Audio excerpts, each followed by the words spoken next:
देखिए, ये मेरे धाराकार में दोनों चीज़ें नहीं है जो आपने तो सवाल किए, लेकिन मैं आपको वैसे अभी ज़ुबैर मोतीवाला साहब ने इकॉनमी पे थोड़ी सी डिटेल दी।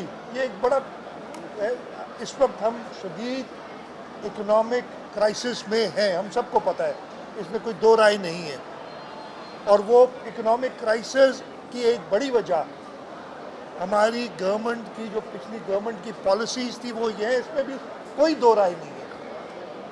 अब इस चीज़ को मैनेज करना, ज़ुबैर साहब ने खुद बताया कि इस चीज़ की रीज़न्स क्या हैं, और जो एक बात उन्होंने कही, आसिफ अली जरदारी साहब ने आज से 3-3.5 साल पहले असेंबली में कहा था, नेशनल असेंबली में कहा था कि हमें एक चार्टर ऑफ इकॉनमी करना चाहिए। ये सियासी सोच थी, he was thinking in advance. और अगर वो, मैंने कल रात को भी आप में से कुछ दोस्तों से मुलाकात हुई थी और यही कहा था कि 3.5 साल अगर सिर्फ चोर डाकू कह के, और इनकी पॉलिटिकल पॉलिसी, इनकी जो आइडियोलॉजी, इनका जो दिमाग, वो सिर्फ ये था कि सबको ख़त्म कर दो और मैं अकेला रह जाऊंगा तो लोग कहाँ जाएंगे। लोगों का कोई ख्याल नहीं था। अब इन चीज़ों से आगे हमें निकलना पड़ेगा। और मैं अभी भी ये कहता हूँ कि इस वक्त हर वक्त ज़रूरत होती है मुल्क में सबको साथ मिलकर काम करने की, लेकिन इस वक्त सबसे ज़्यादा है। कोई भी शख्स किसी गलत काम में अगर मुलव्विस है, यही लीडर ऑफ द अपोजिशन, आपको अच्छी तरह याद है मलीर का जो इलेक्शन हो रहा था, आज से 1 साल पहले की बात है, और दंदनाते फिर रहे थे, हथियारों के साथ लोगों पे फायरिंग कर रहे थे। Law took its course, he was arrested. जब उनको कोर्ट से बेल मिली, पहले लोअर कोर्ट से रिफ्यूज़ हुई, ऊपर कोर्ट से बेल मिली, उन्हें छोड़ दिया। हम तो कानून की पासदारी करेंगे। कोई, हाँ, वो बीमार था तो हॉस्पिटलाइज किया, हमने हर सहूलत दी उस वक्त जब बीमारी। मुझे आपको बताता हूँ, एक दिन मैं दफ्तर में बैठा था तो मुझे मेरे एडवाइज़र प्रेजेंस का फ़ोन आया कि जी लीडर ऑफ द अपोजिशन को शदीद पेट में तकलीफ़ हो रही है, वो तड़प रहे हैं जेल के अंदर। ये लफ्ज़ है कि वो तड़प रहे हैं। जेलर ने कहा है कि जी अल्लाह ना करे कुछ हो ना जाए। मैंने इमीडिएटली कहा, भाई अप्रूवल्स बाद में ले लेना मुझसे, आप इनको अस्पताल में दाखिल करें। अस्पताल में वो दाखिल हुए तो लोग उधर आ गए उनके साथ, पता नहीं सालगिरह थी वो मनाने, तो पेट में दर्द पता नहीं किस चीज़ का था। लेकिन मैं बता रहा हूँ, तो मैं दोबारा कहता हूँ कि the law will take its course for anybody जो आते हैं। कोई लीडर ऑफ द अपोजिशन की बात नहीं है ये।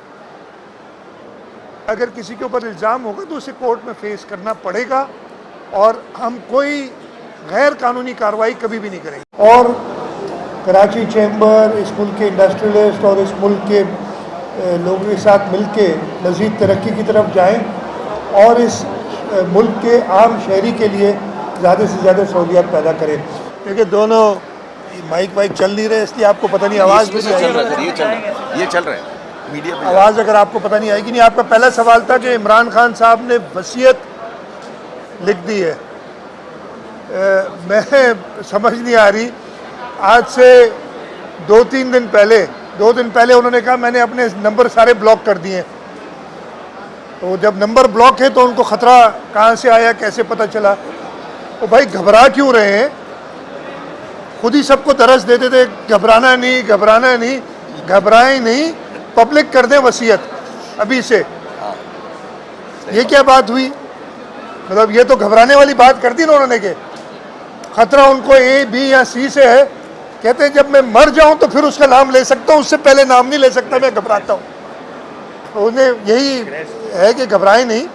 अगर वाकई कोई ऐसा ख़तरा है तो वो बात करें, और मैं आप उनको यकीन दिलाता हूं कि अगर सिंध में किसी से उनको ख़तरा है तो हम कानूनी कार्रवाई करेंगे उस पर। और मुझे पूरी उम्मीद है कि वज़ीर आज़म भी अगर किसी और सूबे में इमरान खान साहब को ख़तरा है तो नाम बताएं, उनके ऊपर कार्रवाई करेंगे। अगर वाकई वो ख़तरा सच निकला तो उनको सज़ा देंगे, और वो ख़तरा गलत हुआ तो इमरान खान साहब के ऊपर कार्रवाई होगी उस पर कि गलत बयानी क्यों की। बहुत सिंपल बात है। दूसरा आपने बताया लीडर ऑफ द अपोजिशन का, देखें law will takes its course. बिस्मिल्लाहिर्रहमानिर्रहीम।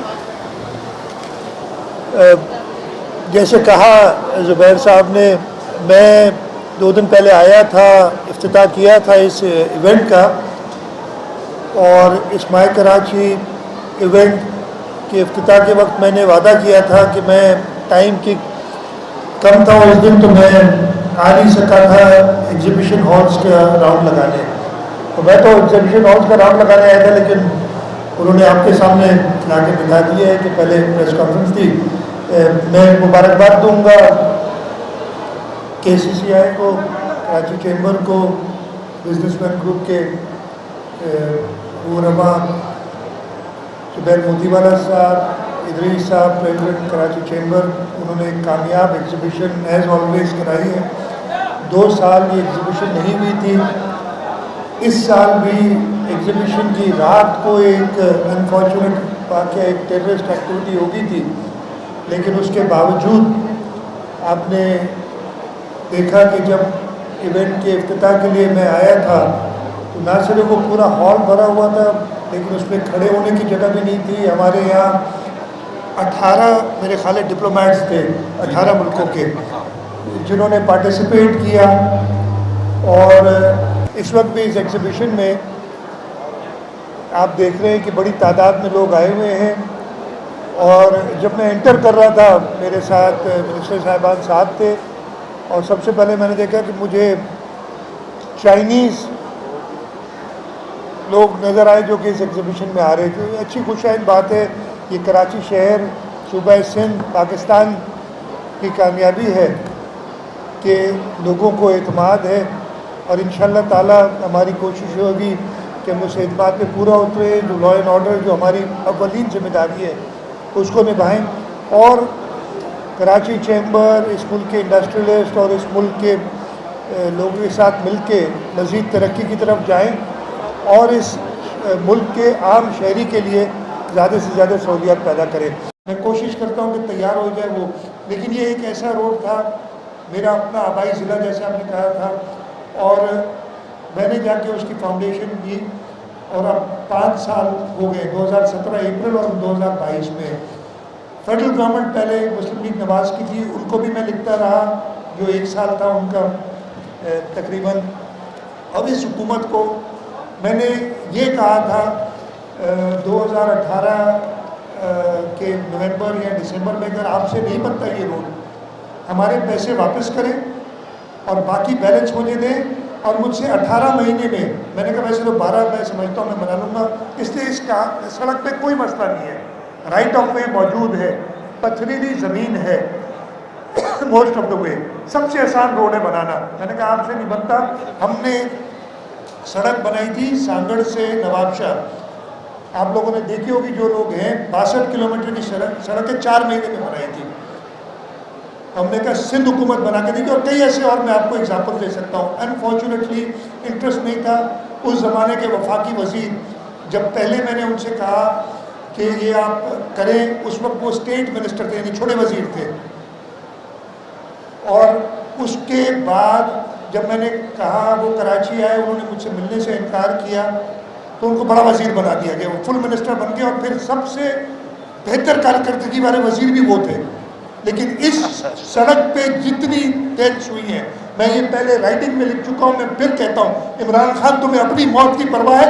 इधर जो लोग मरे, इधर शहीद हुए, उनका जवाब कौन देगा? क्या वो इंसान नहीं है?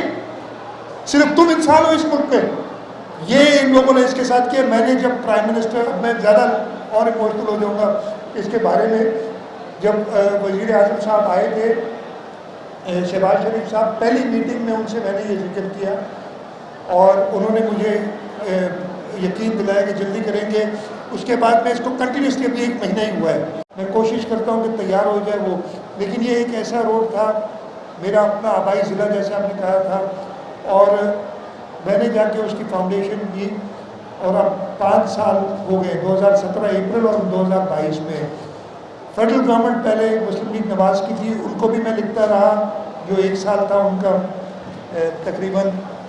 अब इस हुकूमत को मैंने ये कहा था 2018 के नवंबर या दिसंबर में, अगर आपसे नहीं बनता ये रोड, हमारे पैसे वापस करें और बाकी बैलेंस मुझे दें, और मुझसे 18 महीने में, मैंने कहा वैसे तो 12 मैं समझता हूँ मैं बना लूँगा, इसलिए इसका सड़क पे कोई मसला नहीं है, राइट ऑफ वे मौजूद है, पथरीली ज़मीन है मोस्ट ऑफ द वे, सबसे आसान रोड है बनाना। मैंने कहा आपसे नहीं बनता।